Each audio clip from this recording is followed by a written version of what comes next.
저희들이 사는 지방에 지금 한 2시간쯤 전에 갑자기 비가 쏟아졌는데 이게 다 내가 세차를 해서 그렇다. 왜 그런 짓을 하죠? 아니, 그럼 차가 더러운 데 씻지, 더러운 데로 살아요? 아니 그 떨어지는 비에 씻겨요. 아니, 떨어지는 비 때문에 때가 생기잖아요. 마르면서. 그게 다 흙탕물인데. 아, 아, 이 정도 집중호우에 놔두면은 흙탕물이 더 이상 아니게 되지. 깨끗한 물이 쏟아지지. 그래서 사실 저는 사실 그렇게 비 막 맞으면서 세차 안 했는데도 불구하고 상대적으로 깨끗한 편이에요. 깨끗한 비를 맞았기 때문에 세차는 하긴 할 거지만 제가 세차를 하는 이유는 하나입니다. 휠 분지는 지워야 돼서요. 그거는 비로도 맞아. 안 닦여요. 아, 그거 한 번에도 잘 안 닦여요. 진짜, BMW 이 인간들은 브레이크 패드를 뭘로 만드는지 모르겠어. 당신이랑 나랑 같은 패드 쓰지 않나? 아니요, 내가 더 좋은 거 쓰지. 나 M 스포츠 더, 브레이크인데. 더 좋은 거 쓰나? 음. 안 닦여요, 내 거. 난 닦여요. 이거를 뿌리고, 휠 그거 저 철분 제거제 뿌리고, 그 다음에 브러쉬를 쓱싹싹 해줘야죠. 하는데도 안 닦여요. 하는데도 남는 데가 너무 많아. 그거는 이제, 그걸 잘 안 하셔서. 아닙니다. 그래서 다음은 휠 안 닦아도 되는 전기차를 사야 되겠어. 음. 뭐 하여튼, 시작을 하도록 하죠. 첫 번째는 땅콩의 캐차가 돌아온다는 소식을. 캐는 아닌데 그때 단종시킨다 그랬을 때 아주 그냥 아닙니다. 통고까지는 아니었고, 뭐 하여튼. 빡쳤을 거야 아마. 그때 이게 어느 차가 단종됐냐? 쉐보레 볼트가 V로 시작하는 그 볼트 말고 이제 B로 시작하는 그 볼트가 단종이 된다고 했었거든요. 뭐 심지어 마지막 세대의 볼트는 우리나라에 제대로 들어오지도 못했어요. 그 배터리 문제 때문에 중간에 수입이 중단돼가지고 얼마 팔지도 않고 이제 단종 발표가 났었는데 이제 다시 만든다고 합니다. 그 쉐보레 볼트가 그 당시 제가 왜 빡쳤냐면 일단 지금 시장에 나와 있는 전기차들은 다 가격이 비싸요. 그리고 무식하게 큽니다. 막 5만 5천 달러, 우리 돈으로 5,700, 6천만 원이 거의 기본값인데 이런 차들은 뭐 윤거가 3,000mm, 2,700mm, 2,800mm 이렇게 너무 크고 누군가에게는 큰 차가 중요하지만 누군가에게는 좀 적당한 사이즈에 좀 저렴한 차가 더 매력적일 수 있단 말이죠. 그런 차가 저렴하면서 가격도 좋고 실용적인 차가 볼트였어요. 얘가 그 당시에도 4천만 원 후반대 이랬었는데 이 차가 단종되니까 좀 합리적인 전기차는 거의 마지막으로 사라지는 셈이어서 굉장히 화가 났었는데 이번에 다시 돌아온다고 합니다. 그리고 이번에 새로 나오는 2세대 볼트는 좀 더 효율적인 얼티엄 배터리를 쓴다고 해요. 이 얼티엄이라고 하면은 GM에서 새로 개발하고 사용하고 있는 배터리 팩이고 지금 판매되고 있는 볼트보다는 기존에 판매되었던 볼트보다는 40% 정도 더 저렴할 거라고 하니까 합리적인 전기차를 찾는다면 꽤 괜찮을 거예요. 그래서 미국에 다시 나온 다음에 아마 3만 달러 정도에 맞춰서 나오지 않을까 싶고 이런 차가 나와야 되는 이유는 지금 금리가 워낙에 비싸서 그런 5만 달러, 6만 달러짜리 넘는 고급 차를 찾는 수요가 확 죽었으니까 필요할 거예요. 우리나라도 마찬가지고. 일단, 그런 기사를 읽은 적이 있어요. 전기차에 SUV가 부족하다라는 기사를 읽은 적이 있는데, 제가 아마 이제, 그때 디스코드 공유했었죠, 아마? 그랬죠? 거기에 되게 웃긴 그게 있었어요. 그게 뭐냐면은, 이제 신혼 부부가 이제 볼보의 이제 소형 SUV 전기차를 타고 있었는데, 아마 제 생각에는 볼보 XC40 EV 버전이겠죠. 그거밖에 없으니까, 볼보는. 근데 이제 애가 생겼대요. 그러니까 애가 막 원래 있었던 게 아니라 이제 첫 애가 생긴 거예요. 그래서 3열이 있는 차가 필요하다라는 이유로 뭐 3열인 뭐 하여튼 그래서 이게 2열 뒷자리 태우면 되지. 물음표가 너무 이해가 안 되는 논리였어. 이게 네 모르겠어요. 하여튼 그러니까 SUV를 하여튼 이게 뭐 미국 대부분의 이제 자동차들이 미국에서 팔리기 때문에 이제 미국의 그거에 맞춰서 움직이는 건 있겠지만 이제는 그래서 유럽도 이제 조금씩 SUV 판매가 점점 늘어난다고 하더라고요. 뭐 하여튼 저는 그래서 그런 의미에서 EV9이 좀 작았으면 좋겠다는 생각이 들긴 했었거든요. 네. 얘가 사이즈가 거의 펠리세이드보다 더 크던가 뭐 이래갖고. 펠리보다는 약간 작아요? 커요. 아. 뭐 하여튼 비슷한 크기예요. 펠리세이드랑. 근데 이제 우리나라에서 솔직히 말해서 저는 펠리세이드는 좀 너무 큰 차라고 생각을 하거든요. 제 생각에 산타페가 제일 아마 마지노선? 우리나라에서 좀 굴리기에는. 저희 이제 외삼촌이 펠리세이드 타고 원래 옛날 렉스턴 타고 다니시다가 펠리세이드 바꿨는데 주차하기가 너무 힘드시다고, 맨날. 이게, 미국은 이제, 길도 주차칸이 넓어요. 널찍널찍하고, 그 다음에 주차 공간도 널찍널찍하기 때문에, 사실은 이게, 미국에서는 이게 괜찮은데, 조금이라도 좁은 나라 오면은 참, 그렇더라고요. 그런 차들이 맨날 차선 물고 주차해서 너무 화납니다.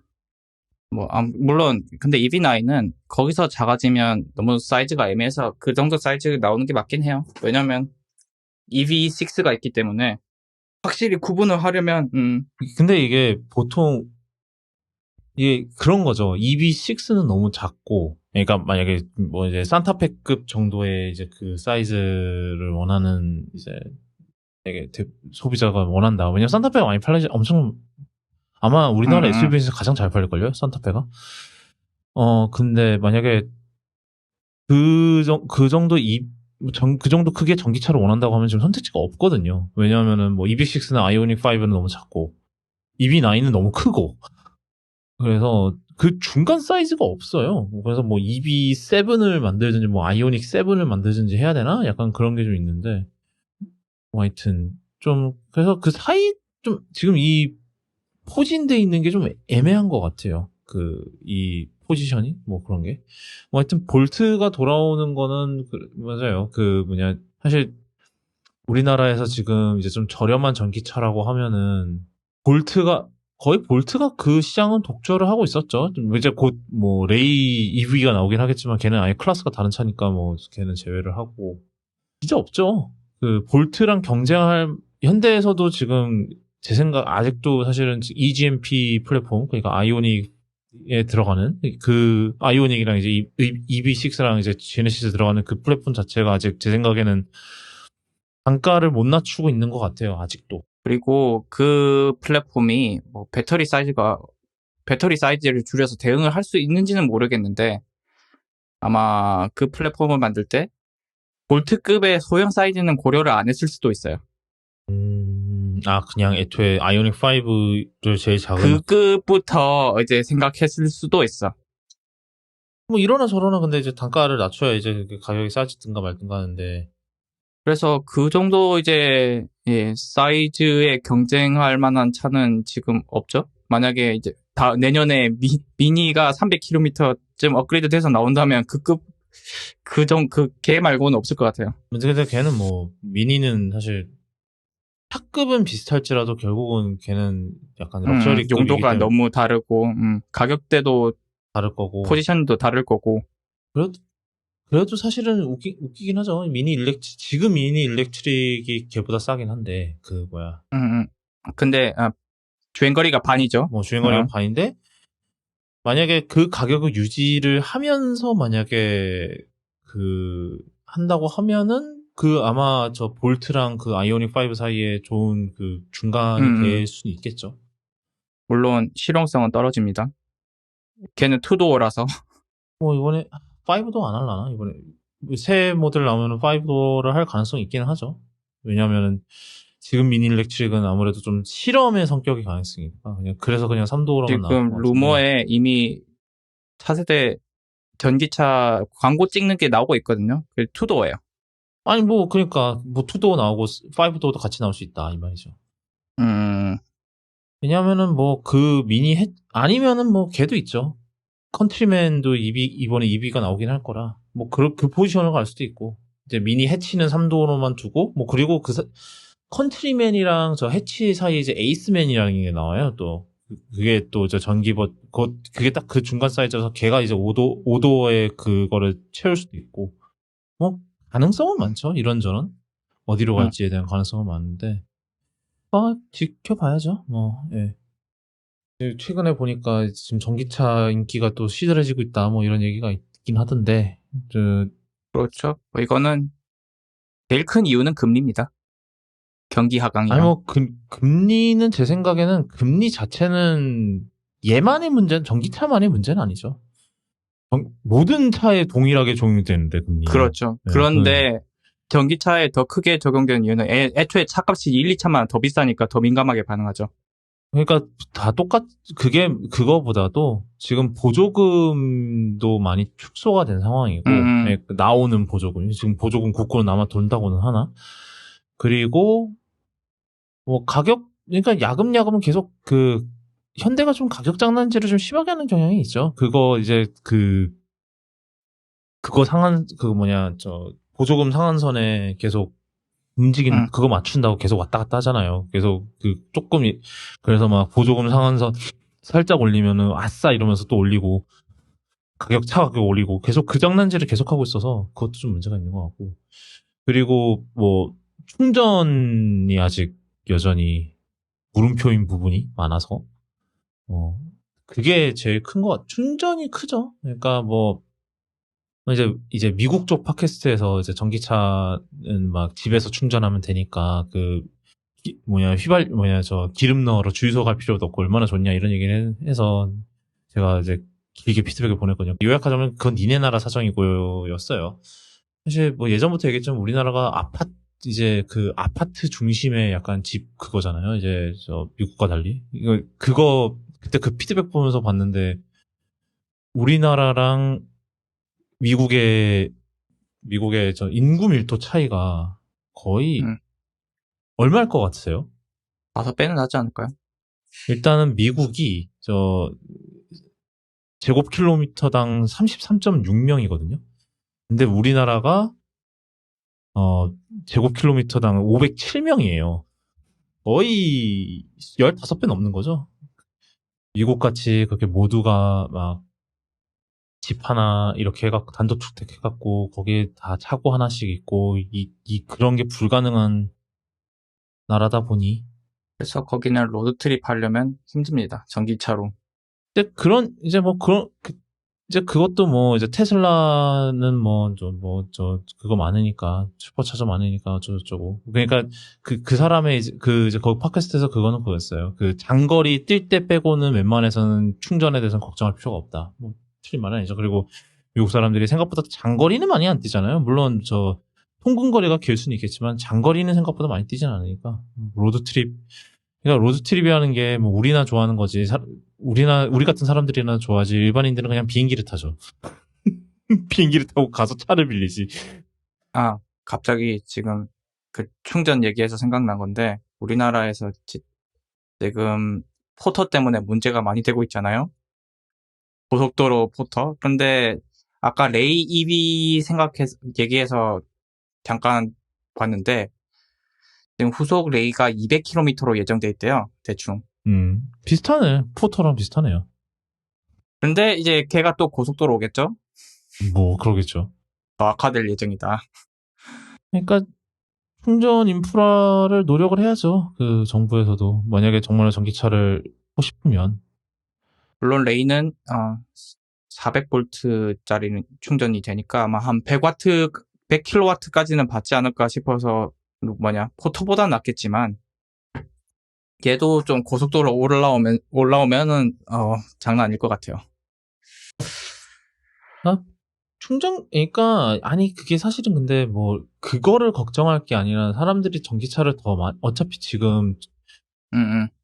이러나 저러나 전기차 인구는 늘어날 건데, 그런 뭐 빌런이 등장하는 게 문제가 아니라 그냥 계속, 어찌됐든 충전기가 계속 부족한 거는 계속 뭐, 걔네 그 네이비가 있던 말든 계속 문제가 될 거라서. 응. 그러니까 더 깔아야죠. 충전을, 예, 깔아야죠, 계속. 깔 수 있는데, 그러니까 뭐, 미국 같이 우리는 차고마다 전기 충전 하나씩 둘 수가 없으니까. 그러니까 생각을 해야죠. 그러니까 그에 대한 대체적으로 어떻게 할 건지를 고민을 해봐야 하겠죠. 그 얘기하니까 요번에 그 MKBHD가 이제 자기 집 지붕을 다 그 테슬라 그 태양전지? 아니, 이제 태양광 그걸로 다 바꾸고 뭐 1년 써보고 나서 이제 뭐 리뷰 30분짜리 영상을 올렸는데 자기네 집에서 가장 많이 나간다는 게 자기 차 충전하는 게 제일 많이 나간다 그러더라고. 에어컨보다도 더 많이 나간대요. 네, 그렇죠. 예. 그래서 재밌더라고요. 그 뭐지? 보통 우리가 생각하기엔 여름이 제일 이제 충전량이 제일 많을 것 같은데 의외로 가을하고 봄이 제일 많았다 그러더라고요. 제일 안정적으로 충전이 된대요. 이제 여름은 뭐 이제 뭐 비 오고 이러면은 이게 막 그때는 이제 열대 뭐 그런 열대성 저기압 이런 게 많으니까 그것도 있을 거고, 패널 과열되면 또 못할 거고. 뭐 테슬라 그런 문제는 좀 덜한 모양이더라고요. 근데 이제 그게 있고 그리고 겨울은 당연히 일조 시간 너무 적고 이러니까는 뭐 백업으로 이제 그 연결을 해놓나 봐요. 그래서 그거 많이 쓰고 그랬다 뭐 그런 얘기를 하더라고요. 그러니까 그런 솔루션 보면은 참 미국 집이 부럽긴 해요. 그런 솔루션을 이제 집에다 할 수 있다는 거 우리는 못 하잖아요. 음. 근데 그 솔루션 자체가 이제 그 이제 뭐지? 솔라 패널이 있고, 태양광 패널이 있고, 그 다음에 이제 밑에 배터리가 있는 거예요. 이제 배터리로 충전을 해서, 이제 그거죠. 배터리로, 이제 만약에 이제 전기 쓰고 남은 거는 이제 그 배터리를 충전을 해서 밤에는 이제 그 배터리로 돌아가고, 뭐, 그리고 혹여나 정전되더라도 이제 그 집은 돌아가는 거죠. 배터리가 있으니까. 뭐 하여튼 그런 것도 있고, 네, 하여튼, 네.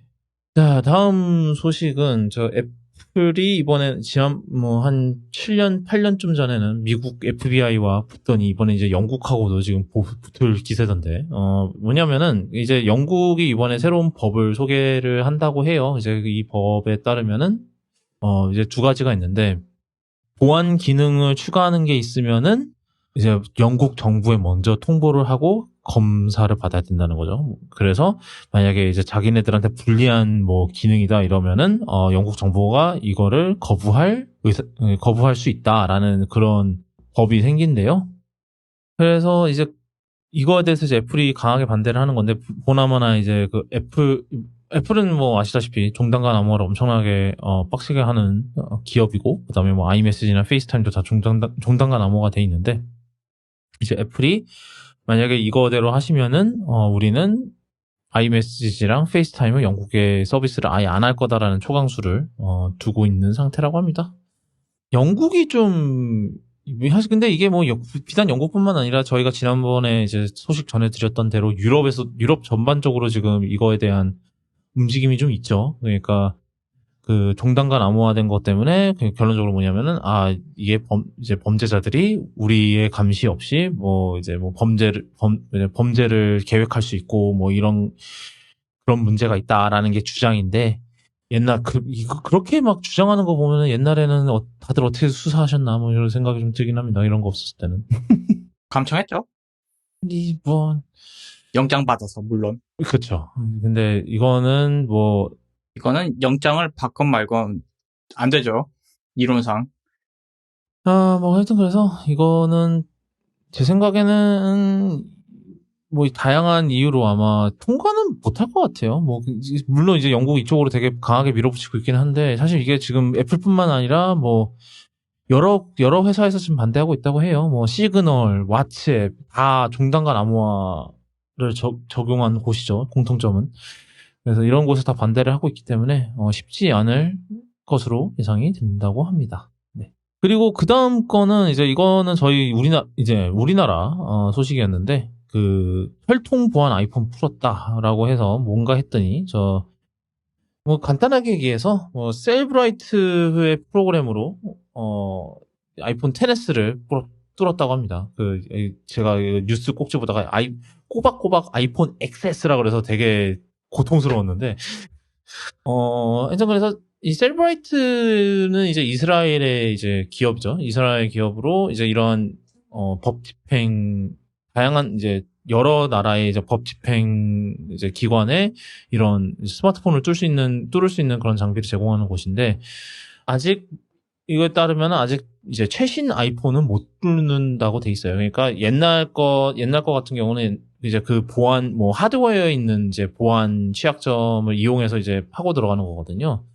근데 애플이 그거를 당연히 모를 리가 없고 그리고 새로운 이제 아이폰이 나올 때마다 그 구멍을 계속 막고 있기 때문에 그리고 지금 왜 2년이 지났는데 지금 소식이 나왔냐? 셀브라이트 장비가 있다 하더라도 이게 버튼 누르면 풀리는 게 아니고 복제를 해서 이제 아이폰 그 복제를 한다는 것은 휴대폰에 있는 그 이미 롬이 아니죠? 그 메모리에 있는 자료를 복제를 한 다음에 브루트포스로 하나하나 비밀번호 대입해 보는 겁니다. 그래서 이 장비는 10번 틀렸을 때 잠기는 걸 막도록 우회를 해주는 걸 제공하고 그 우회를 함과 동시에 하나하나 대입할 수 있는 브루트포스를 할 수 있는 방식을 제공하는 거지 그냥 버튼 누르면 똑 풀리는 게 아니라서 시간이 엄청 걸리는 거죠. 브루트포스를 하려면. 만약에 암호가 6자리, 4자리가 아니라 6자리, 8자리 이러면은 이 방식을 이용해도 안 될 거예요. 암호가 한 자리 증가할 때마다 난이도가 엄청나게 증가하기 때문에 아마 이분은 이 사건의 경우는 4자리여서 풀렸지 않나. 그래서 만약에 이런 거에서도 내 휴대폰, 나는 이런 브루트포스에서도 보호를 받고 싶다. 최신 휴대폰을 쓰면서 암호를 길게 쓰시면 됩니다. 제가 옛날에 말씀드렸죠. 군번 쓰시라고. 한 6자리만 해도 이런 브루트포스로는 못 풀어요. 6자리가 100만 개의 조합이니까 6자리도 그렇게 하면 풀 수는 있겠죠. 좀 이제 충분히 그거를 하면 이제 시간이 엄청 걸리는 거죠. 이렇게 2년 만에는 못 풀 거예요. 물론 이게 아이폰 기본값이 4자리죠? 아니요, 이제는 6자리예요, 기본값은. 이젠 6자리인가? 네. 예전에 아마 4자리였고 옛날에는 6자리였는데 이제 나중에 언제쯤이었는지 기억이 안 나는데 중간에 6자리로 바뀌었죠, 당연히. 아마 구형 아이폰은 이제 아마 이제 다들 그런 우회 방법이나 이런 걸 다 알기 때문에 아마 문제는 이제 다들 이제 조금씩 사건 때도 사실은 그게 문제였죠. 아이폰 그때는 이제 이게 2015년 사건인데 그때 아이폰 5C였나 그랬을 거예요. 그래서 그것도 벌써 그 당시에 한 2, 3년 된 폰이었기 때문에 그러니까 그때도 최신형 폰은 아니었던 거죠. 그 다음은 이것도 AI 관련 소식들이 좀 있는데 티점님이 전해주시죠. 챗GPT 처음 나왔을 때 사람들이 얘기했던 게 이거 가짜 뉴스로 했으면은 어떻게 알아보냐, 이걸로 숙제 내는 애들은 어떻게 잡냐 이래가지고 나왔던 게 저희 쪽에서는 이걸 다 감지할 수 있는 앱이 있어요 이러면서 검사기를 공개를 했어요. 원래 이거는 GPT 처음에 2였나? 2 나왔을 때도 그냥 돌려볼 수 있게 나왔었는데 사람들이 그렇게 많이 쓰지는 않으니까 사용을 안 했었고 이제 챗GPT 나오고 난 다음에 사람들이 많이 쓰기 시작하니까 감지하라고 이제 공개를 하면서 이제 여기다가 부가 조건으로 달았던 게 있어요. 이것은 정확하지 않습니다. 저희 평가기는 얘가 진짜 챗GPT가 만든 건지 아닌지도 확실하게 확인할 수 없습니다라고 공지를 해놨어요. 그러면서 이제 여기다가 부가 조건 설명을 해놓은 게 이 평가기에다가 여러 가지 세트를 넣어봤을 때 이걸 AI로 썼다라고 판단을 한 거를 이제 점수를 매겼을 때 AI가 쓴 텍스트의 26%를 AI가 썼다고 판단을 했고 그리고 사람이 쓴 것 중에 9%를 AI가 썼다라고 평가를 했다라고 적어놨어요. 그러니까 상당히 점수 매기는 방법이 좀 떨어진 거죠. 그냥 못 믿는 수준이라는 건데요. 그쵸? 듣기로는? 26%. 그러니까 무슨 텍스트를 넣었을 때 AI가 쓴 걸 넣었을 때 26%가 AI가 썼다라고 얘기를 하는 거고 인간이 쓴 걸 넣은 것 중에 차라리 동전을 굴리는 게 정확도가 더 높은 거 아니에요? 그쵸? 아마도 제가 봤을 때는 그 챗GPT가 가진 모델 GPT 뭐 3.5 터보였나? 그 친구 그 모델에 있는 텍스트랑 비교했을 때 가장 비슷하면은 이건 챗GPT가 썼다라고 평가를 한 것 같아요. 하여튼 근데 이걸 가지고 한참 문제를 삼으니까 이제 이것도 정확하게 우리가 평가기를 제공한다라고 말을 할 수가 없는 거죠. 최근에 FTC에서도 이거 가짜 정보를 제공하는데 이거는 피해를 사용자들한테 피해를 줄 수 있다라고 하면서 이제 조사하겠다고 했고 그것 때문에 누구죠? 신뢰성 뭐라고 해야 돼? 안전신뢰 머시기. 네, 안전신뢰 머시기 하는 그쪽 담당자가 회사를 관뒀어요. 관두고 이제 뭐라 그래야 되죠? 자문으로 활동을 하기로 했고 그러니까 점점 더 이 텍스트를 믿어도 되냐에 대한 안정적인 보안이 전혀 없는 거죠. 그 상황에서 이제 오픈 AI가 이 평가기 점수도 제대로 못 내는 애 얘 접겠습니다라고 공지를 때린 거예요. 그래서 7월 20일부터는 더 이상 저희 AI 판단기는 사용할 수 없습니다. 정확도가 떨어지기 때문이에요. 라고 공지를 올렸습니다. 실제로 요걸 믿고 어떤 분께서 어디 미국 대학이었나? 대학교 한 곳에서 4학년 졸업반 점수를 매겨놓고 레포트를 다 그 평가기에 넣었을 때 이건 AI가 썼어요 라고 해가지고 뭐 단체로 F 때려가지고 졸업이 취소되는 사건이 있었다고 하는데 그분들은 디스클레이머를 안 읽어본 걸까요? 아니 그 교수님이 안 읽은 거예요. 그러니까 학생들이 쓴 레포트를 넣고 그 교수님, 예, 맞아요. 그 챗GPT에다가 학생들이 쓴 레포트를 넣고 이거 네가 썼니? 라고 물어본 거예요. 그래서 네, 제가 썼어요. 라고 대답을 한 거죠. 챗GPT는 해맑게. 그러니까 그럼 얘는 F. 그래서 졸업이 취소됐다는 뭐 그런 그거는 거의 뭐 얘기가 소송 걸어도 뭐 학교 쪽에서 할 말 없는 거 아니에요? 그리고 그 교수는 징계 먹고 최소 징계지 잘못하면 진짜 지금 졸업 못해서 만약에 뭐 입사가 취소됐다 이러면은 이제 또 그쵸. 그거는 인사죠, 또 이거는. 꽤나 큰 일이 벌어지겠죠. 그리고 얼마 전에 또 그것도 있었고요. 그 재판에다가 챗GPT 그걸 집어넣었다가 PT가 가짜 사건 번호 알려줘갖고 그대로 읊었다가 그죠. 거의 저희가 늘 써먹는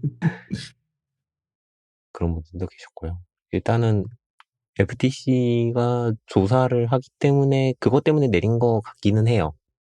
괜히 너희들은 가짜 정보를 제공하면서 그것도 제대로 판단을 못하면은 너희들은 뭐라 그래야 돼? 어느 정도 믿을 수 있느냐? 그걸로 가장 법적인 책임을 더 피해야 한다고 해야 되겠죠? 일단은 평가기를 내린 것 같아요. 그렇죠. 그쵸. 정확도가 동전 던지는 것보다 떨어지면 내려야죠. 예. 그 다음은 뭔가요? 그 다음 거는 이거는 뭐 뉴스에서 많이 나온 거긴 한데 애플이 자기네도 AI 챗봇을 만들고 있다고 얘기를 했고 밝힌 건 아니고요. 루머입니다. 예. 이거는 마크 거르만이 보도한 건데 그 애플이 내부적으로 이제 그거를 하고 있다는 소식이었어요. 인공지능 챗봇을 만들었는데 이게 지금 현재로서는 이제 회사 내부 직원용으로 만든 건데 이제 제가 봤을 때는 아마 저희 그때 삼성 그 사람들처럼 챗GPT에서 회사 기밀 정보를 업로드 할 거면은 차라리 우리 거 써라. 예, 그런 용도로 그리고 뭐 잠재적으로는 그쵸. 멍청한 시리를 개선하는 데도 도움이 될 수도 있고. 아니면 이제 그 둘이 합쳐져서 더 음, 심각한 문제를 만들 그쵸. 수 있고. 아니면 뭐 나중에 장기적으로는 그 마이크로소프트 M365 코파일럿처럼 좀 멍청한 그 워드 있죠? 그 페이지스 이런 데 계속 좀 넣을 수도 있을 것 같아요. 그러면서 이제 WWDC에 왜 이제 AI가 여러분들 홈워크 숙제하는 거 도와줄 수 있어요. 뭐 이런 식으로. 지금 이 GPT의 이름은 또 AJAX예요. 뭐 그런 거죠. 애플 플러스 잭스인데 잭스라는 애가 그 지금 구글에서 만들고 있는 머신러닝 프레임워크거든요. 그래가지고 그걸로 애플 잭스 해서 AJAX라고 부르는 것 같은데 얘를 시리에다가 붙이면은 이름을 또 어떻게 바꿀지 모르겠네요. 하여튼 그래서 이거는 아마 이건 뭐 내부 코드네임이니까 사실은 뭐 그 밖으로 나갈 일은 없죠. 근데 이제 지금은 일단 현재로서는 내부 직원 내부에서 이제 직원들이 쓰고 있지만 나중에는 이걸 그러니까 아직은 이 기술이 있기는 하지만 이거를 어떻게 어떤 용도로 사용할지는 아직 확실치 않은 상황이라고 하고 있습니다. 그 말인즉슨 좀 지켜봐야 될 것 같아요. 이거를 어떻게 쓸지는 얘네들이. 봐야겠죠. 근데 일단은 애플이 그냥 완전히 손 놓고 있는 건 아니다. 라는 그런 거죠. 네, 그 다음 거는, 네, 저희가 늘 하는, 뭐, 몇 번 얘기했어요. 제발, 비밀번호 돌려 쓰지 맙시다. 이번에는, 이거 좀 소식이 좀 됐는데, 이제 스타벅스 앱에서, 이제 90여 명의 계정이 해킹이 됐다. 그래서 충전금 800만 원이 부정 결제가 됐다라는 그런 소식이었는데 이거는 그거였습니다. 이제 뭐 스타벅스가 뚫렸거나 이런 게 아니라 이제 다른 데서 얻어온 암호들을 거기다 적용을 시켜서 이제 그걸 풀어낸 다음에 거기다가 이제 돈을 충전을 한 거죠. 그러니까 다른 데서 털렸다. 네, 다른 데서 털린 거 이제 같은 암호 그런데 암호를 돌려 네, 쓴 거죠. 비밀번호를 네. 돌려 쓰다가 이제 똑같은 이제 털린 곳에 있던 비밀번호랑 여기 이제 스타벅스 비밀번호랑 똑같아서 이제 그거가 뚫린 거죠. 그래서 네, 저희가 늘 말씀드리지만 비밀번호 매니저 쓰세요. 그리고 비밀번호는 돌려 쓰지 마시기 바랍니다. 당연한 건데요. 이게 참 생각보다 안 지켜지죠, 사실. 그리고 추측이 아니고 바로 확인해 볼 수 있죠. 아마 스타벅스에 이중인증이 없나 봐요. 없죠. 네, 내 기억에도 없어요. 이중인증이 없으니까 이게 바로 결제된 건데 아마 추가하겠죠. 이런 일이 발생했으니까. 이런 일이 발생했는데도 이중인증 도입 얘기가 논의가 안 되면 그건 그거대로 좀 문제인데. 없을 것 같아요. 사실 그거는 있었어요. 지금 요즘 그 이프리퀀시? 그 스타벅스에서 그 스티커 모으는 거 있잖아요. 그걸로 해서 스티커 보낼 때 상대방 그 바코드 번호를 쓰고 난 다음에 보내기를 누르기 전에 그 카카오톡으로 인증을 해요. 그러면 테스트를 하고 있나? 그러니까 프리퀀시가 계정 보안보다 더 중요하다는 소린가? 네, 그쵸. 그래서 그거 보낼 때 그 카카오톡으로 인증하기를 누르면은 그 다음에 그게 전송이 되는 거예요. 뭐 아니면은 그거를 테스트하고 있는 걸 수도 있죠. 그거 쪽에다가. 근데 이 시스템이 이 사건 터지기 전에 훨씬 전 작년 겨울에 나왔거든요. 그러니까 이제 그거를 여기다가 붙일 수는 있겠죠. 로그인할 때. 아니면 이게 사건이 발생한 지 좀 돼가지고 그 중간에 개선이 됐을 수도 있고요. 지금 이제 있는가 보려고 하는데. 일단 확인하시는 동안 재밌는 얘기를 해드리면 미가입 상태로도 그 카드를 충전을 할 수가 있어요. 스타벅스 앱이. 뭐 누군가가 상품권을 보내주면은 그 코드로 그냥 가입을 안 한 상태로, 그러니까 로그인을 안 한 상태로. 이제 옛날에는 가입 무조건 해야 됐었던 것 같은데 그게 또 바뀌었나 보네 그 사이. 네, 뭐 아마 저걸 거예요. 선물하기로 들어오면 그런 것 같은데 그걸로 이제 등록을 해놓으면은 핸드폰에 뭐 5만 원이고 3만 원이고 충전이 돼요. 충전이 된 상태에서 만약에 제가 아이디가 떠올라서 로그인을 해요. 그러면은 그 3만 원짜리 카드 그 비로그인 상태로 등록했던 카드는 일단은 사라져요. 없어요. 확인 없음. 이중인증 아예 없습니다. 그냥 비밀번호 아이디만 알면 로그인이 돼요. 그 메뉴에서 개인정보 설정하는 곳에 이중인증이란 언급이 아예 없길래 혹시 로그아웃하고 로그인할 때 뭐 휴대폰 인증이라도 하나 그러면 일종의 이중인증이니까 그거면 괜찮겠지 싶었는데 그것도 없어요. 그러면 지금 이 스타벅스는 비밀번호 뚫리면 그냥 뚫리는 상태인 거죠. 물론 프리쿼시는 보호가 됩니다. 그 상태에서도.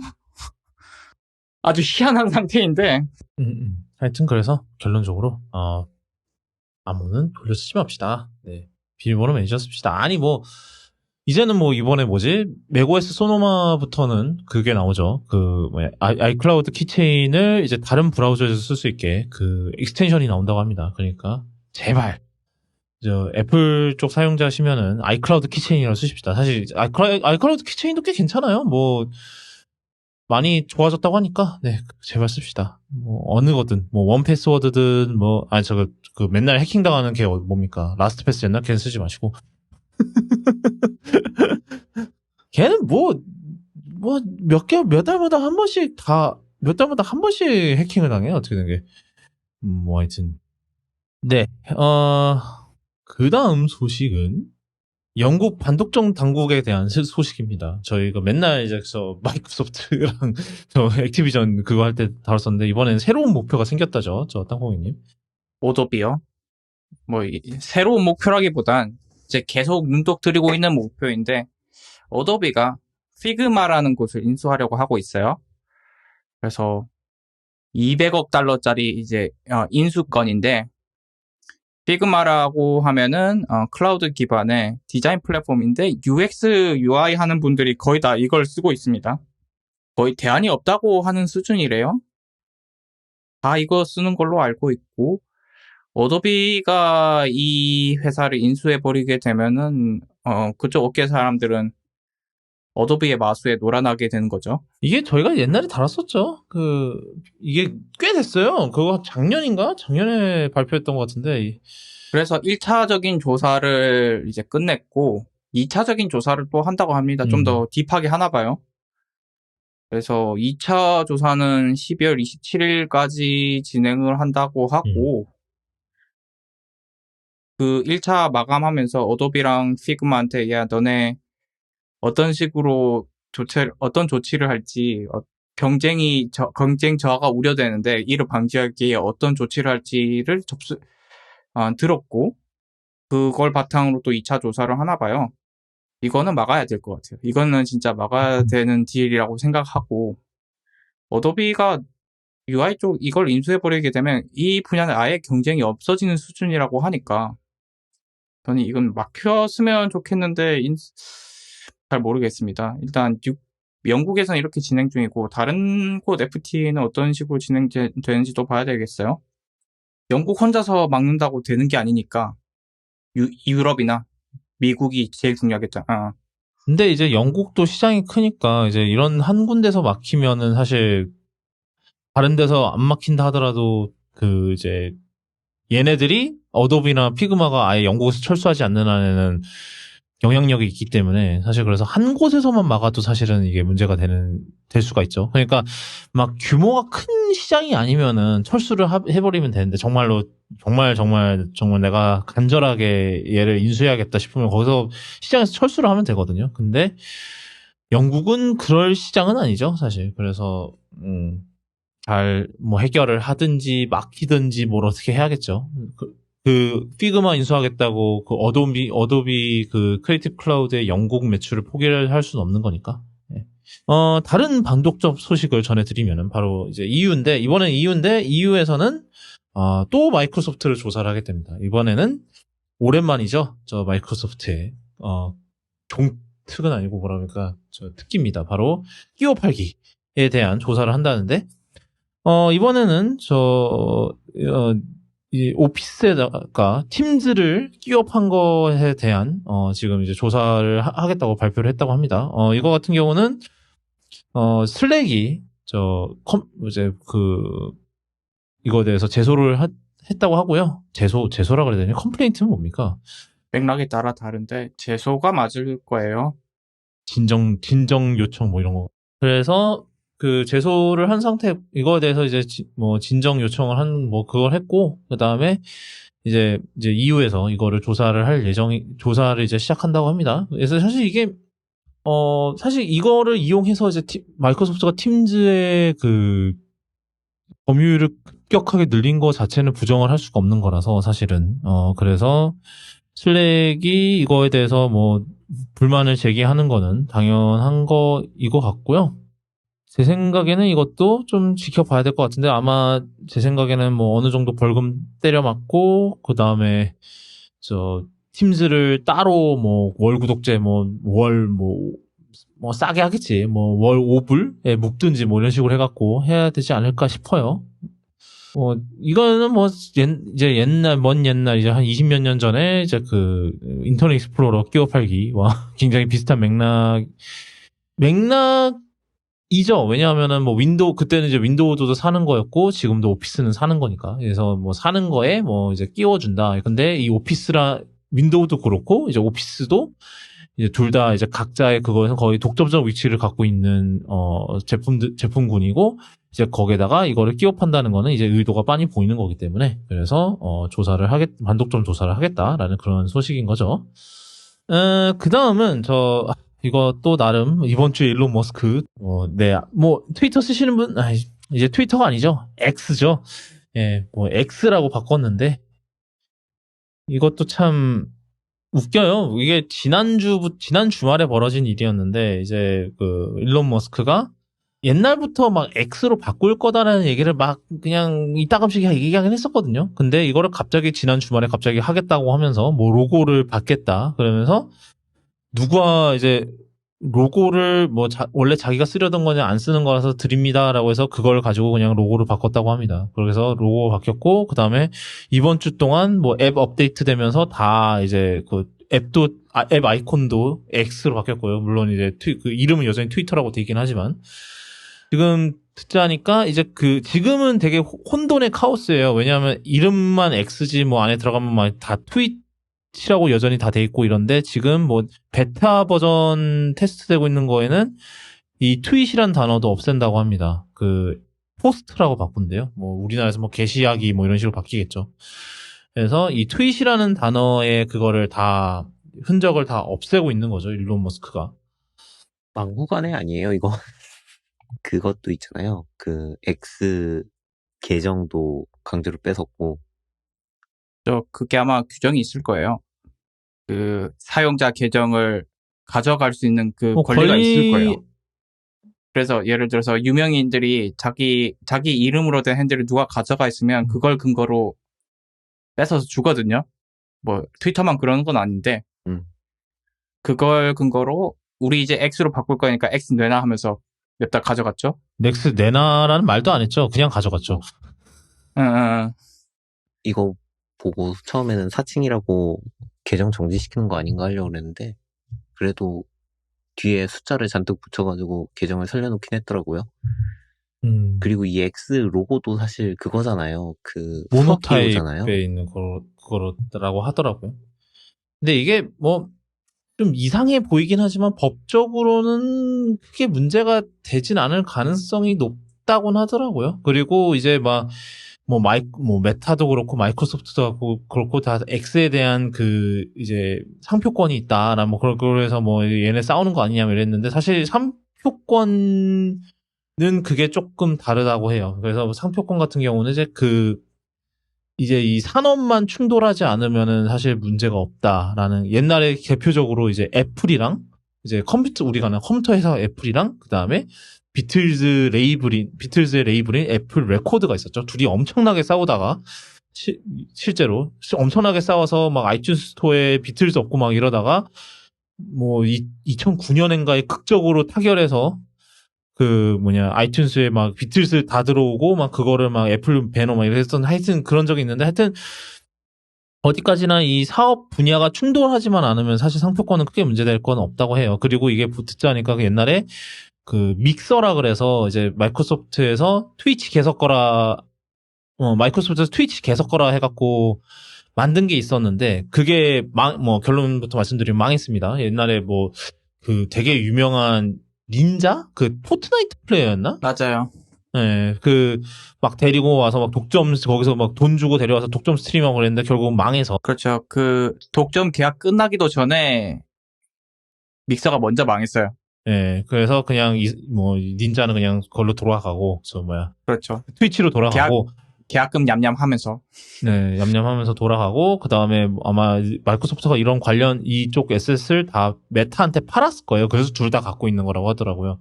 하여튼 그래서, 근데 이거는 문제될 게 없다고 합니다. 결론적으로는.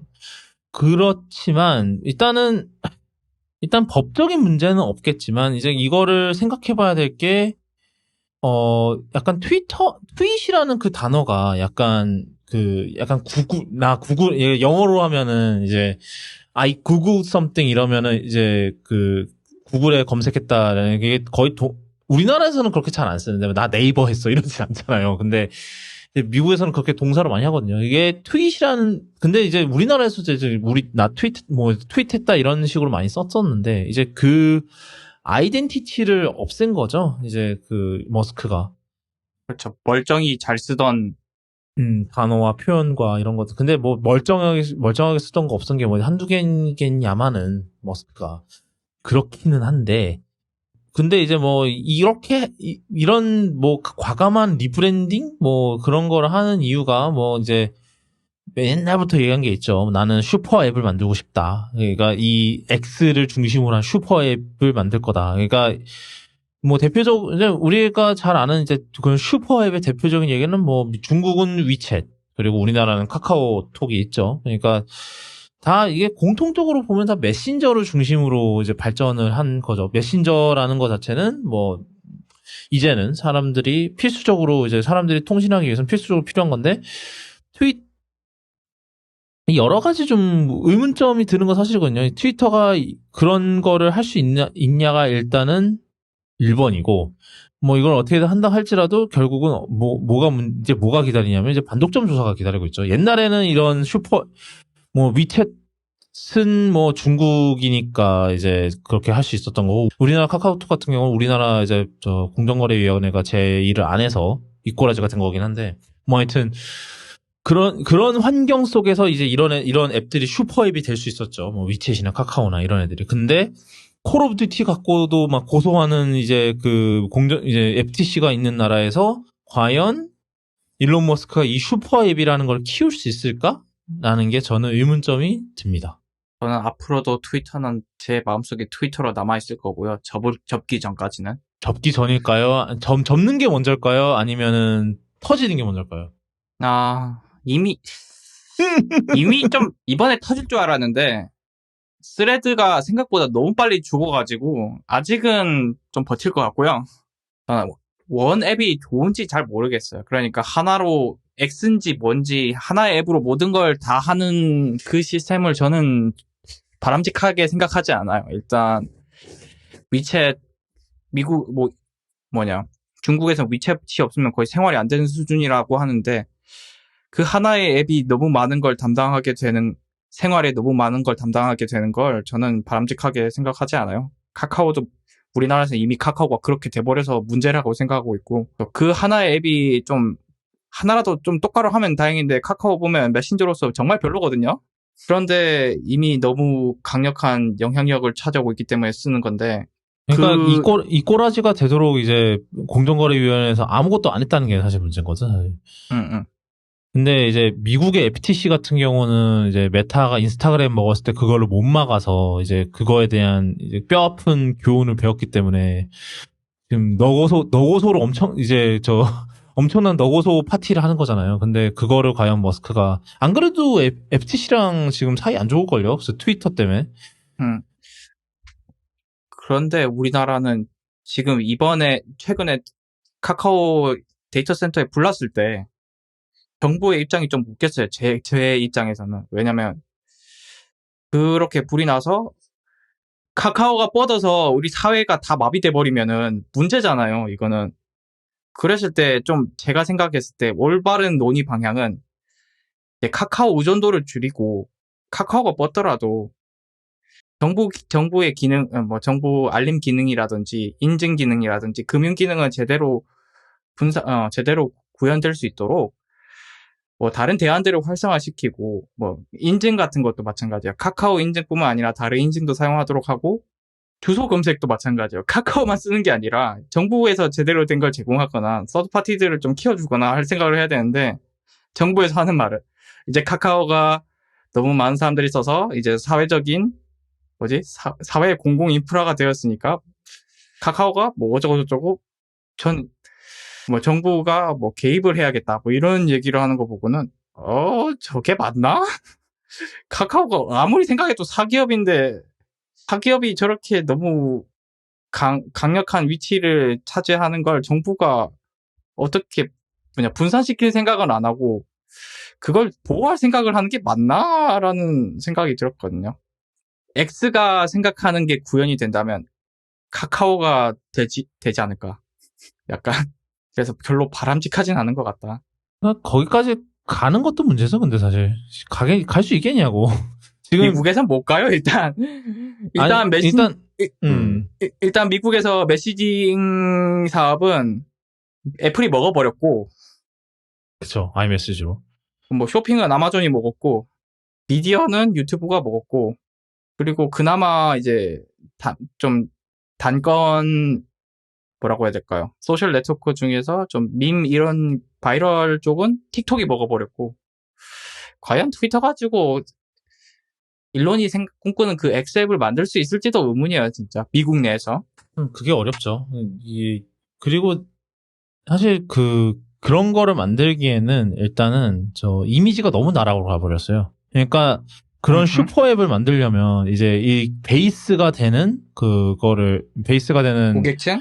그 베이스 앱의 이제 이미지, 이제 뭐 사용자층이나 이제 그 이미지가 탄탄해야 되잖아요. 뭐 카카오도 그 당시 이제 처음에는 그래도 카카오톡이 그래도 이게 이미지가 좋았으니까 이제 뭐 지금 이렇게까지 뭐 그지 하면서 클 수 있었던 건데, 근데 지금의 일단 트위터는 자기가 이미지를 다 말아먹었거든요. 근데 이걸 할 수 있겠냐고. 좀 그런 생각이 좀 들어요. 예. 일단 그 X라고 이름 바꾸고 그 전부터 그렇게 했겠지만 DM도 리밋이 걸렸잖아요. 얘네가 구독을 안 하면 DM을 못 보내게 해놨어요. 완전히 못 보내는 건 아니고 한 30개 정도 보내면은 리밋 걸렸다고 구독해서 리밋을 해제해라 뭐 이런 식으로 메시지가 떠요. 솔직히 메시지 앱을 할 거면서 사실 메시지에 가장 가까운 기능은 DM이잖아요. DM인데 거기다가 지금 리밋을 걸어놓고 슈퍼앱을 꿈꾼다는 것 자체가 상당히 일단 거기서부터 장벽이 생길 거고, 그 마크 바뀐 것부터 시작해서 뭐 사실 슈퍼앱을 꿈꾼다고는 하는데 당장 자기가 가진 걸로 할 수 있는 게 크게 없지 않을까요? 일단 뭐 AI를 XAI라고 해서 만든다고 했고, 그 AI를 어디다 쓸 건지는 모르겠지만 그걸로 슈퍼앱에다가 끼워 놓으면은 그걸로도 별로 큰 가능성은 없을 것 같고, 그 얘기 나왔잖아요. X에 되게 집착을 한다고, 머스크가.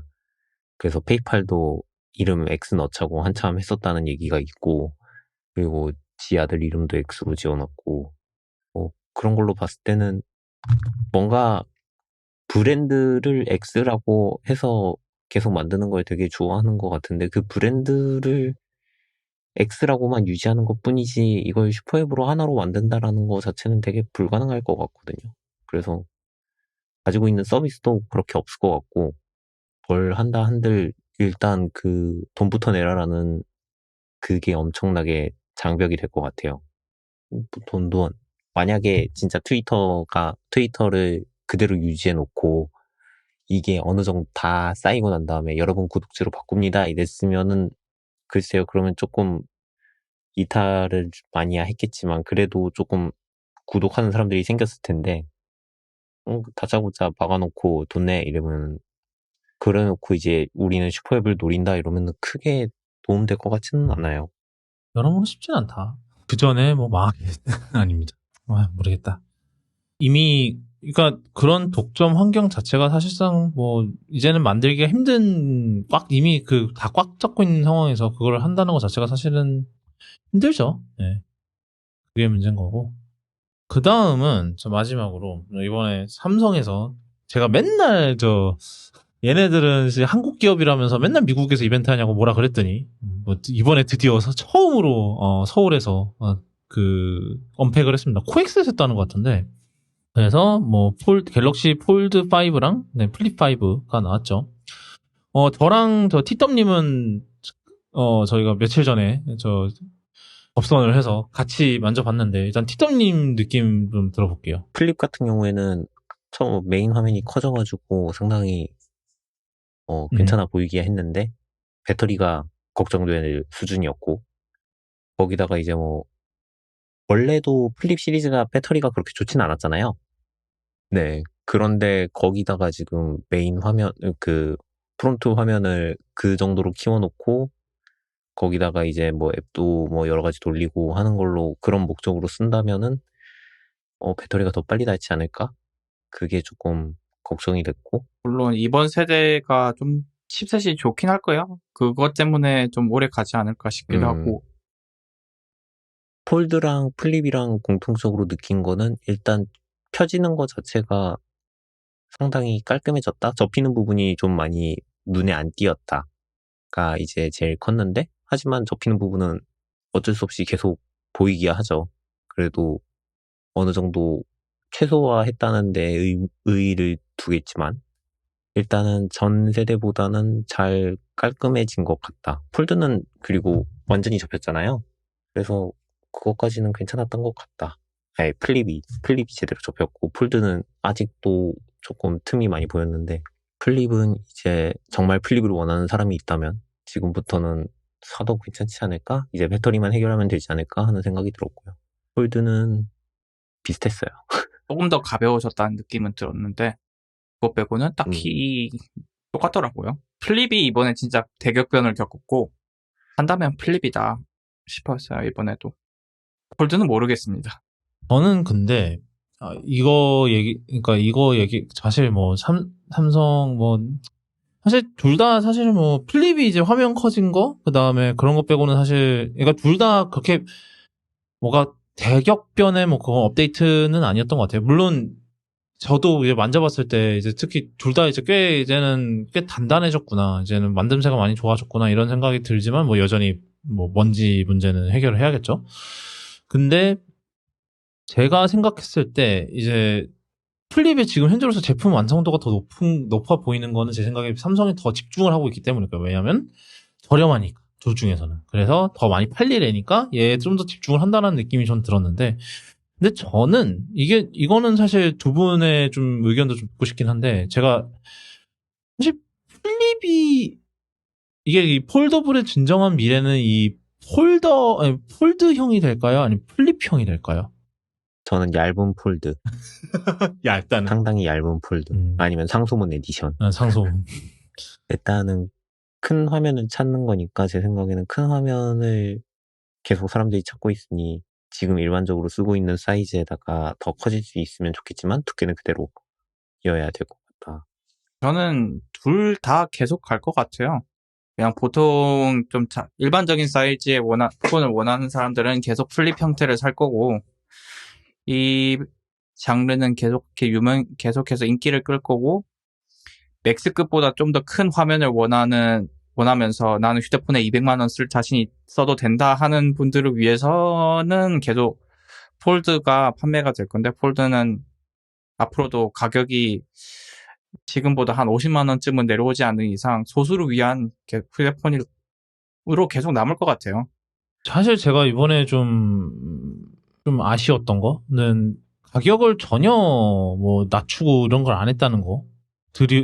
그리고 동결만 해도 좀 대단하긴 해요. 지금 현황. 근데 우리나라는 몰랐을 거예요. 달러만 동결됐을 거예요. 제 알기로.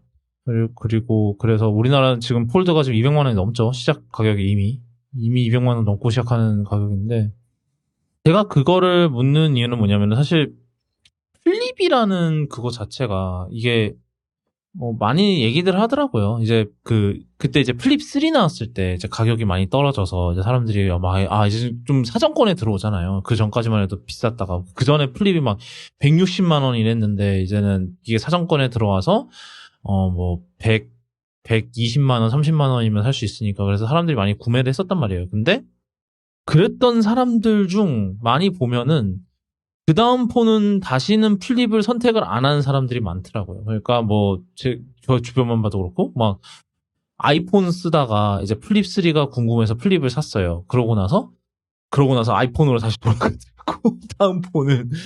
그러니까는, 이제 저는 이제 이런 얘기도 들었어요. 이제 저희 와이프 이제 다녔던 회사에 이제 그 동료분이 이제 이분은 조금 이제 저희보다는 이제 한 세대 뒤인 분이에요. 뭐 저희보다 한 대여섯 살 이제 좀 나이가 어린 친구인데 플립을 썼대요. 플립을 썼는데 접는 걸 보지를 못했답니다. 그냥 계속 펴고 썼대요. 약간 그 얘기 들으면은 그러고 왜 플립을 왜 샀지? 그러다가 호주머니 넣을 때 편해서 샀나? 이게 제 생각엔 근데 이제 그런 거예요. 제가 이제 굳이 이제 뭐 나이를 얘기한 거는 이게 우리 같은 경우는 이제 플립폰을 써봤잖아요. 그래서 그거에 대한 약간 향수가 있어요. 이 열고 닫고 하는 거에 대한. 근데 이제 이 플립폰은 못 겪어본 사람들한테는 제 생각에는 이제 원래 크기의 폰을 접을 수 있다는 게 생각보다 큰 메리트가 아닌 것 같아요. 생각보다는. 왜냐하면 사실 플립도 접으면은 물론 높이는 낮아지겠지만 가로는 여전히 그대로고 그 다음에 가로가 좀 그래도 꽤 큰 편이죠. 그리고 두꺼워지잖아요. 그러니까는 어차피 특히 이제 플립은 좀 약간 여성분 타겟팅으로 많이 나왔잖아요. 그렇게 되면은 이게 두꺼워지니까 만약에 이제 주머니에다 넣으면은 주머니 그거가 더 튀어나오는 거죠. 그러니까 그냥 이렇게 펴져 있었을 때보다 그래서 그냥 편 상태로 그냥 쓰시는 건가? 약간 그런 생각이 들기도 하고 만약에 그거에 대한 향수가 없다? 그러면은 이거 접고 펴는 게 되게 편해질 수도 있겠다. 이게 그러니까 그런 거 아닐까? 처음에는 이게 접고 펴는 게 신기해서 이렇게 하게 됐는데 이게 사실 플립이 막 이렇게 접고 펴는 맛이 있는 폰은 또 아니잖아요. 그런 짓 했다가는 화면이 깨지니까. 접고 펴는 맛은 옛날 그 레이저 같은 느낌 말한 건데 없죠. 그렇죠. 없죠. 그쵸. 그러니까 레이저나 아니면 그 전 세대 플립폰들도 그냥 탁 하고 하면 열리고 이게 있었잖아요. 그 막 스프링으로 돼 있으니까 그 경첩 자체가. 근데 지금 10대, 20대는 그 느낌을 애초에 몰라요. 또 중요한 건. 그렇죠. 아니 그러니까 그것도 문제인 거고 그 다음에 이 세대는 그 접고 휘는 것도 모르니까 플립을 샀는데 펴서 쓴 상황이 벌어지는 거죠. 그리고 뭐 사실 이건 다른 얘기긴 한데 그 세대 있잖아요. 우리 뒷세대 분들 10대, 20대들한테는 요새는 접히냐 마냐가 아니라 아이폰이냐 아니냐가 더 하다고 하더라고요. 막 갤럽 같은 데서 보면은 휴대폰 점유율 그리고 나이대별로 또 선호도 조사하잖아요. 최근 몇 년 동안 10대, 20대에서 아이폰의 점유율이 비약적으로 증가했대요. 예. 봤어요. 뭐 한 10%, 15% 이렇게 증가를 했다고 해서 거의 10대, 20대에서는 절반 이상이 아이폰이다. 그리고 사고 싶은 것, 그리고 선호하는 브랜드를 따지면 그냥 아이폰이 압도적으로 앞선다고 하거든요. 그러니까 그걸 보면 이제 접히네 마네 해봤자 지금 10대들은 아이폰을 원한다는 건데 그러니까 아까 말한 대로 그런 향수도 없으니까 안 접힌다는 게 별로 의미가 없는 거죠. 아이폰이 아니니까.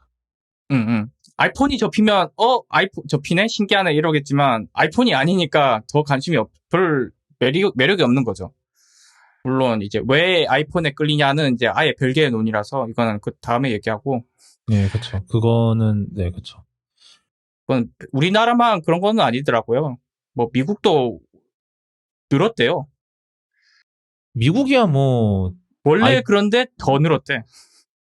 이제 우리나라 그거 이제 그 땅콩이 얘기하신 그거를 저도 봤는데 일단은 20대 일단 현재로서는 10, 20대만 이제 지금 아이폰이 압도적이고 그 다음에 30대는 그러니까 삼성이 살짝 앞서는 정도?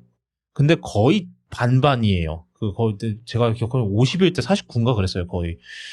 그리고 이제 그 이후 세대로 갈수록 이제 안드로이드가 이제 삼성이 이제 앞으로 나가는데, 근데 삼성 입장에서는 이게 또 걱정스러운 거죠, 사실. 왜냐하면은 이 친구들이 잘한다고 해서 얘네들이 갑자기 정치 성향 바꾸는 거 마냥 갑자기 삼성을 쓰진 않을 거고 계속 아이폰을 이제 관성적으로 계속 쓸 텐데, 그래서 삼성이 더 폴더블에 매달리는 게 아닌가라는 생각은 들어요. 그러니까 아이폰에 없는 거를 어떻게든 해서 이제 이 사람들을 돌려야 되기 때문에 이제 열심히 하는 건데, 근데 제가 그래서 그런 면에서 제가 아까 가격 얘기한 이유가 그거예요. 그거를 더 매력적으로 보이게 하려면은 가격을 더 내렸어야 되는 것 같은데, 지금 그러니까 폴드가 200만 원이 넘고 플립은 지금 얼마지? 플립이 100 이것저것 할인 다 받으면 100부터 시작일 거예요. 그럼 봅시다. 사전 구매. 이게 근데 사전 구매가 혜택이 제일 세서. 경우에 따라 달라요. 삼성은 한 번씩 안 팔리면 할인이 붙긴 해요. 중간에 많이 붙어 버리는 경우가 많고. 그래서 이게 제 생각에는 가격이 쉽지 않다. 그러니까 물론 이제 삼성도 그걸 감안해서 가격을 그렇게 지정을 하는 거겠지만, 이게 참 쉬운 것 같지는 않고 가격이 좀 그리고 저는 이제 그런 이제 플립은 사실 저희가 조금 그 이야기가 좀 사이드로 빠졌지만, 그래서 저는 폴드가 이제 폴더블 중에서 저는 그 중에서 굳이 고르자면 저는 폴드거든요.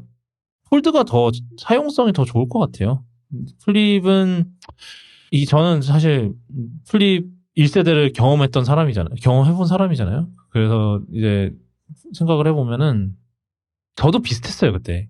이게 처음에 신기해요. 근데 저는 그때 아이폰도 같이 이제 운용을 했던 상황이다 보니까 플립이 이거 접힌다는 것 빼고는 별로 메리트가 없는 거예요. 그게 더더욱 그랬던 거지. 메인폰도 아니었으니까. 그러니까는 차라리 그럴 거면은 아예 다른 폼팩터인 게 더 매력적이지 않나라는 생각이 드는 거죠. 근데 이거는 사실 저같이 이제 세컨폰 굴릴 사람들한테는 이게 해당되는 얘기긴 하지만, 이게 플립 같은 경우는 우리가 익숙했던 거를 작게 접는 거고, 그 다음에 폴드는 우리가 익숙했던 거에서 이렇게 커지는 건데, 뭔가 더 새로운 사용성이나 이런 걸 제공하지 않나라는 생각이 드는 이유가 그거예요. 그래서 제 생각에는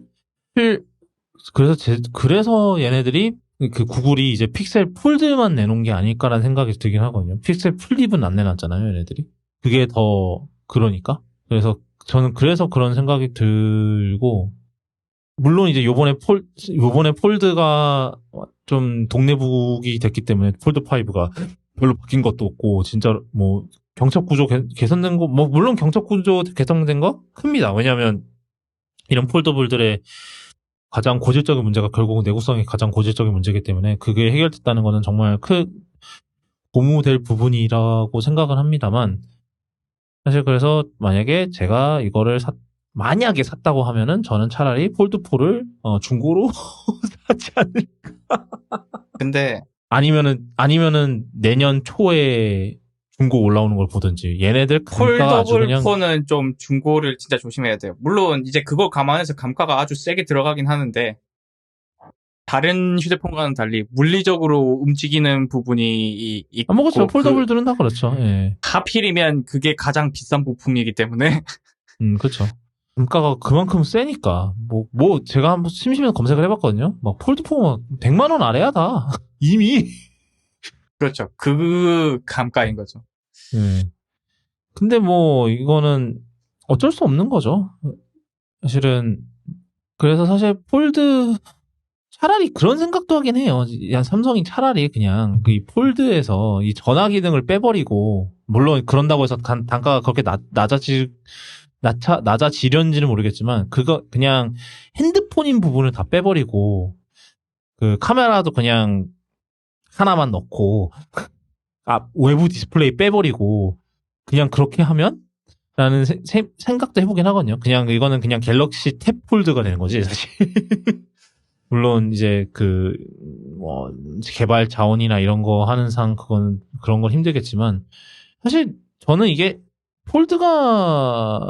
만약에 제가 폴드가 있다면 어차피 저는 여전히 아이폰이 메인폰일 거기 때문에 이거는 뭐 그냥 뭐 읽고 이런 데 쓸 것 같거든요.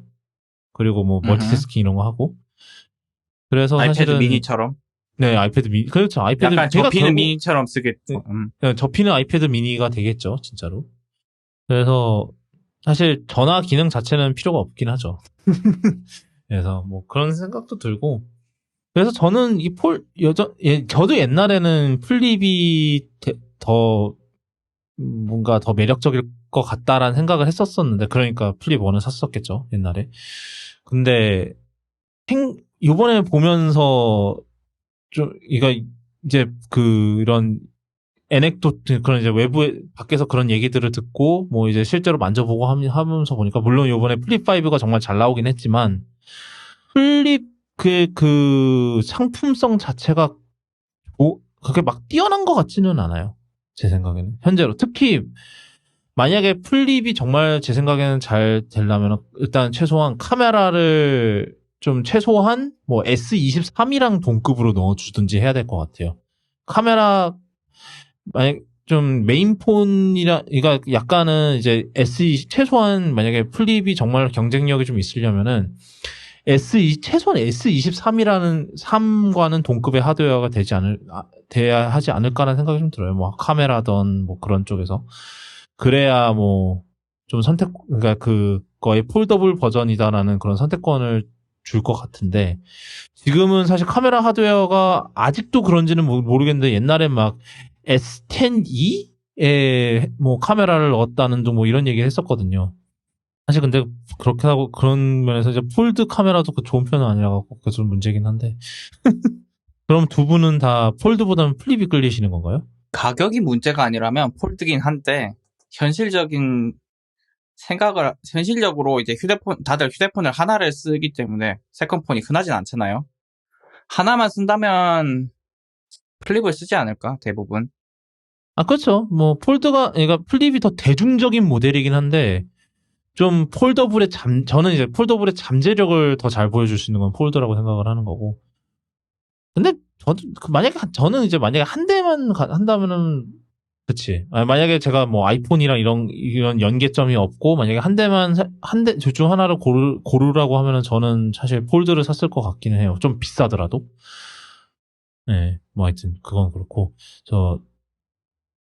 티덤님은? 아, 화장실 갔어요? 아, 그랬구나. AFK 참고, 기다리는 동안, 플립 5 출고가가 140만 원부터 시작이네요. 아니, 왜 139만 200원은 뭐야, 대체? 아니, 뭐, 이렇게, 200원 붙일 거면, 뭐, 미국처럼 그냥, 뭐, 얼마 900원으로 맞추던가, 200원은 뭘까요? 보통 800원 하죠. 39만 8천 원. 뭐, 그쵸. 아니, 뭐, 우리나라에선 그렇지. 900원 안 하나. 옛날 뭐, 39,000원도 많이 했었는데, 요즘 8,000원 하나? 근데 200원은 뭐야, 대체? 100원만. 200원만. 되게 좀, 네, 어이가 없었어. A few moments later. 저는 항상 고민하는 건 플립보다는 폴드 쪽을 고민을 했고요. 특히 또 이제 그래서 그거를 아까도 이제 직업상의 크시잖아요, 또? 그쵸. 항상 보면은 화면이 크면 클수록 이게 작업을 하기가 편하기는 한데 핸드폰으로 보는 일은 거의 없어요. 거의 없고 거의 쓴다면 아이패드 아니면 노트북을 들고 나가던가 둘 중에 하나인데 폴드가 있으면 이제 급한 경우는 해결을 할 수 있다라는 생각이 들기는 했어요. 근데 이제 폴드를 그렇다고 항상 들고 다닐 것이냐라고 생각을 하면은 그것은 또 불편할 것 같아서 핸드폰으로 폴드를 쓴다라는 걸로 고민을 하면은 조금 불편할 것 같고 아까 말씀하신 것처럼 갤럭시 탭 플립이 되는 거죠. 갤럭시 탭 플립처럼 접어서 쓸 수 있으면은 괜찮겠다 정도. 그래서 얼마 전에 사실 그거 있었잖아요. 아수스에서 접히는 화면 큰 노트북을 한번 했었잖아요. 아, 네, 폴더블 랩탑. 저 레노버도 썼고, 여러 군데 썼었죠. 네. 그것도 고민을 했었거든요. 음. 그러다가 결국에는 뭘 돈을 쓰냐 있는 거나 잘 쓰자 하고 이제 정리가 된 건데 만약에 폴드가 지금 두께의 절반 말도 안 되겠지만 지금 두께의 절반 그러니까 접었을 때 지금 아이폰 정도 사이즈가 된다면 고민을 하지 않을까? 아니면 상소문 에디션이 나오면 고민하지 않을까? 그 정도일 것 같아요. 근데 가격이 너무 비싸요. 폴드는 지금 200 얼마, 제일 싼 게 200이었죠? 네, 제일 싼 게 200이기 때문에 아직은 그럴 거면 차라리 노트북을 하나 사지라는 생각이 아직은 더 강합니다. 그렇죠. 이게 가격이 하여튼 떨어져야 뭐 좀 이게 괜찮지 않을까라는 생각을 하는데 그렇죠. 그게 사실 그게 쉬운 편은 아니죠. 네, 그렇습니다. 오늘은 여기까지 하도록 하겠습니다. 쿠도캐스트는 아시다시피 애플 팟캐스트와 팟빵, 네이버 오디오 클립 그리고 유튜브에서 들으실 수 있고요. 오늘 다뤘던 내용 구독.me/캐스트/195에 들어오시면 오늘 다뤘던 내용 기사로 정리해 놓으니까 오늘 이제 궁금하신 기사 있으시면 또 가서 한번 확인해 보시고 이러시면 좋을 것 같습니다. 오늘은 여기까지고요. 저희가 또 더우니까 또 조심하시고 그리고 저희는 다음 이 시간에 돌아오도록 하겠습니다. 그때 뵐게요.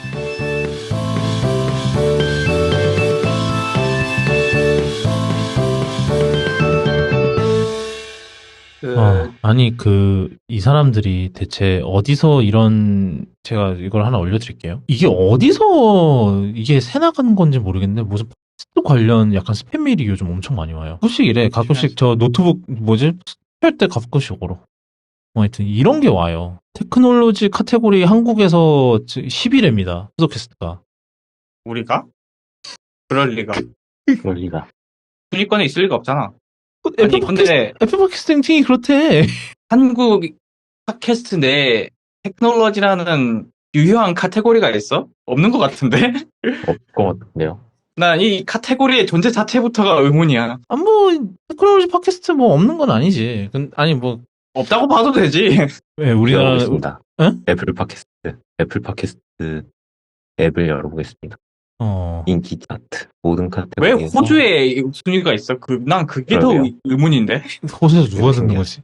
저 호주에서 들으시는 저 청취자분들 있으면 저한테 좀 X 계정 쿠도군 _ 한번 저한테 좀 멘션 좀 보내주실래요? 누구야? 누구야? 너무 데모그래픽이 희한해가지고 참나. 제가 이게 애널리틱스가 있긴 있어. 맙소사 왜요? 아, 진짜 있어? 12위입니다. 오 마이 갓. 오 마이 갓. 뭐라고? 왜 있어? 왜? 왜 있어? 그러게요. 그 카테고리가 왜 있는데 난 진짜. 과학기술 차트에 12위입니다. 그 바로 위가 애플 WWDC인 게 더 이해가 안 되는데. 에피소드 그리고- 순위가 그렇고요. 아 근데 지금 위에 있는 애들은 다 영어권인데요? 영어니까 이게 의미가 없어요, 이러면. 그렇죠. 아 이게 지금 아니, 한국에 있는 사람들이 저기 누구야? 테드 라디오 아워를 듣는 사람이 몇 명이나 있겠어요. 우리나라가 팟캐스트 그게 다 팟빵으로 몰려 있어서 그러긴 해. 그러니까 이 팟캐스트- 데이터 포인트는 의미가 없다. 팟캐스트 쇼 순위는 74등이고요. 지금 이게 1등 1등이 뭐예요? 1등이 예. 1등이 우리나라 건데 그 트위터 계정 아웃사이더 아 그분 그 개발 레트로테크 팟캐스트. 팟캐스트를 이번 주에 한 주 전에 시작을 하셨네요. 그래서 그게 지금 1등이고요. 뭐냐 저 연예인. 유명하신 분이니까. 예. 아니 근데 이게 팟캐스트 프로파일에 이제 있거든. 근데 왜 이렇게 돼 있는지 모르겠는데 언어가 영어로 돼 있단 말이죠. 왜? 그래서 availability 문제는 아닌 것 같고 subscription 아니 이거를 어디서 바꾸는 거지? 이거 한번 저 DNS 애플 서포트한테 물어봐야겠다는 생각이 드네. refresh save biweekly 이걸 내가 영어로 치지는 않았을 것 같은데 왜 영어로 돼 있을까요? 하여튼 이거는 제가 한번 물어보도록 하고 재밌는 경험이군요. 10위를 하긴 12등. 12등? 뭐 나쁘지 않네. 이게 꾸준히 하면 뭐가 됩니다. 아마도.